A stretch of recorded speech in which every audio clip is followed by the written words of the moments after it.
Bonjour, je m'appelle Anne, j'ai 33 ans, je suis permanente de Fondatio et actuellement ma mission c'est d'être co-responsable du tiers-lieu de l'Ermitage à Versailles et de la région Île-de-France.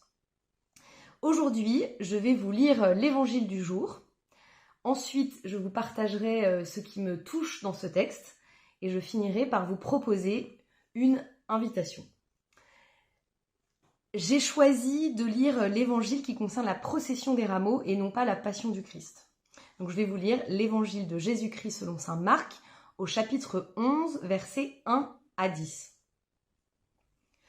Lorsqu'ils approchèrent de Jérusalem, vers Bethphagée et Béthanie, près du mont des Oliviers, Jésus envoie 2 de ses disciples et leur dit : « Allez au village qui est en face de vous. Dès que vous y entrerez, vous trouverez un petit âne attaché, sur lequel personne ne s'est encore assis. Détachez-le et amenez-le. Si l'on vous dit « Que faites-vous là ?» répondez « Le Seigneur en a besoin, mais il vous le renverra aussitôt. » Ils partirent, trouvèrent un petit âne attaché près d'une porte dehors dans la rue, et ils le détachèrent.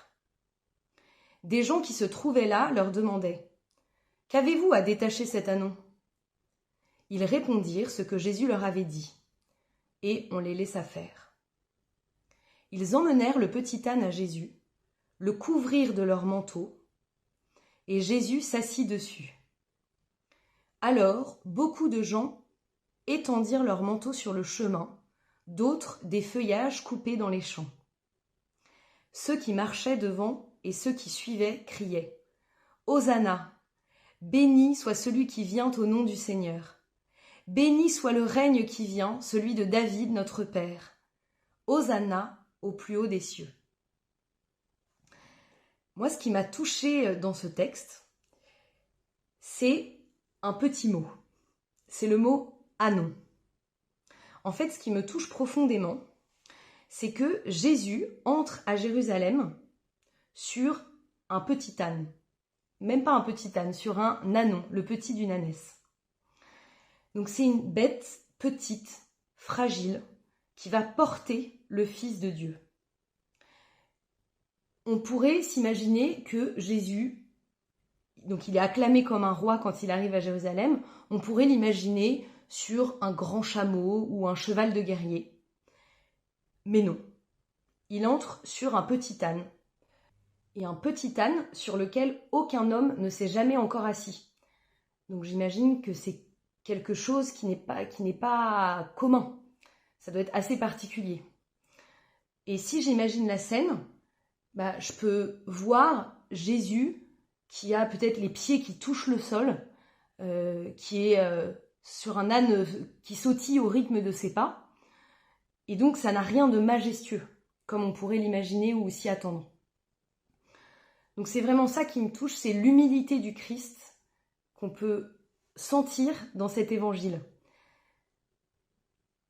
Et du coup, je me suis penchée sur la signification profonde du mot humilité. Comme vous le savez sans doute, humilité, ça vient de humus, qui veut dire la terre. Et donc pour moi, ça confirme encore plus que Jésus était proche de la terre et donc aussi proche des personnes, proche du peuple, proche des gens. Il n'était pas haut perché. Au contraire, il était avec les autres.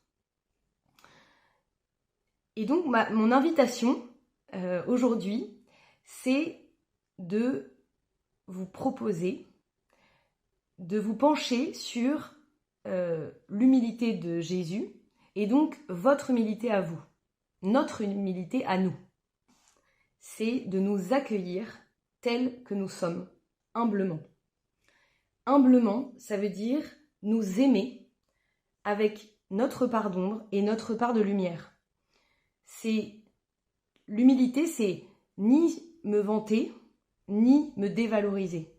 C'est juste être consciente de mes forces et de mes fragilités.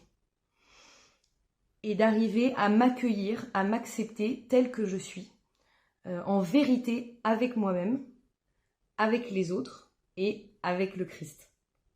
Donc pour conclure, je dirais que ce qui me touche le plus dans ce texte, dans l'évangile du jour, c'est l'humilité de Jésus qui se fait sentir par le fait qu'il entre à Jérusalem sur un petit âne, sur un ânon. Voilà, qu'il est proche des gens et qu'il entre humblement à Jérusalem. Et mon invitation, c'est que nous arrivions à nous aimer comme nous sommes, avec nos fragilités et nos parts de lumière, nos qualités, nos forces.